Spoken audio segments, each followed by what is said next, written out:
இங்க ஒரு பொண்ணு ஆபீஸ்ல ஒர்க் பண்ணிட்டு இருக்கப்போ திடீர்னு அவளுக்கு பீரியட்ஸ் ஆயிடுது. அவ பேக் பக்கத்துல இருக்க ட்ரா எல்லாத்துலயும் செக் பண்ணிட்டு இருக்கா. அவ பக்கத்துல இருந்த பசங்க அவளை பார்த்துட்டு அவளுக்கு என்ன பிரச்சனை தெரிஞ்சோ அவளை பார்த்து கிண்டலா உனக்கு என்ன வேணும் ஏதாவது வேணுமான்னு சொல்லி கேட்டுட்டு இருக்காங்க. அப்ப அங்க அந்த பொண்ணோட ஃப்ரெண்டு வர அவகிட்ட கேக்குறா, ஒரு பேட் வச்சிருக்கா அதை எடுத்து அவளுக்கு கொடுக்குறா. அங்க அந்த 2 பசங்களும் அந்த பேடை பார்த்துட்டு உனக்கு பேடு வேணுமாடா உனக்கு பேடு வேணுமாடான்னு சொல்லி கிண்டல் பண்ணிட்டு இருக்காங்க. அந்த கம்பெனியோட ஓனர் அங்கதான் இருக்காரு, அது எல்லாத்தையும் பார்த்துட்டு தான் இருக்காரு. அவர் கொஞ்ச நேரம் கழிச்சு வந்து இன்னும் 5 மினிட்ஸ்ல மீட்டிங் இருக்கு எல்லாரும் வந்துருக்குன்னு அந்த டீமை கூப்பிடுறாங்க. அந்த டீம்ல அந்த பொண்ணு ஃப்ரெண்டு இன்னும் 2 பசங்க இன்னும் 2 பொண்ணுங்கன்னு வந்து உட்காடுறாங்க. மீட்டிங்ல ஆபீஸ பத்தி டிஸ்கஸ் பண்றாங்க.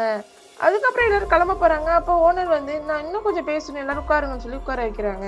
நம்ம இன்னைக்கு பீரியட்ஸ் பத்தி டிஸ்கஸ் பண்ணலாமான்னு கேக்குறாரு. உடனே இங்க இருக்க எல்லாரும் ஒரு மாதிரி முகத்தை வச்சுக்கிறாங்க. அதுக்கப்புறம் அந்த 2 பொண்ணுங்களை பார்த்து நீங்க 2 பேரும் அங்க என்ன பேசிக்கிறீங்கன்னு கேக்குறாரு. ஏன் பேட எல்லாரும் முன்னாடி கொடுத்தீங்கன்னு கேக்குறாரு.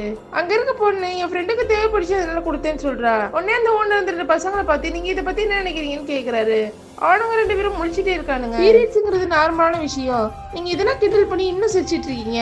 இப்ப நம்ம 21st செஞ்சுரியில வாழ்ந்துட்டு இருக்கோம். இத்தனைக்கும் உங்க அம்மாவுக்கு உங்க அக்காவுக்கு உங்க தங்கச்சிக்கு ஏன் உங்க பார்ட்னருக்கு வராதா? இதை பத்தில சிரிக்கிறது உங்களுக்கு அசிங்கமா இல்லையான்னு கேக்குறாரு. பீரியட்ஸ் இருக்கிறதாலதான் நீயும் பிறந்திருக்க நானும் பிறந்திருக்கோம். இத்தனைக்கும் நீங்க ஒரு எம்என்சி கம்பெனில ஒர்க் பண்றீங்க, இப்போ இப்படிலாம் பேசுறீங்களேன்னு கேக்குறாரு. அதுக்கு அந்த பசங்க சாரி கேக்குறாங்க. சாரி கேட்க வேண்டிய அவசியம் இல்ல, இது ஒரு நார்மலான விஷயம், அதை நார்மலா கொண்டு வரதுக்கு ரொம்ப கஷ்டப்பட்டு இருக்காங்க, மறுபடியும் அதை வேற மாதிரி மாத்திராதீங்கன்னு சொல்றாரு. இந்த வீடியோ உங்களுக்கு பிடிச்சிருந்தா லைக் பண்ணுங்க, மறக்காம சப்ஸ்கிரைப் பண்ணுங்க.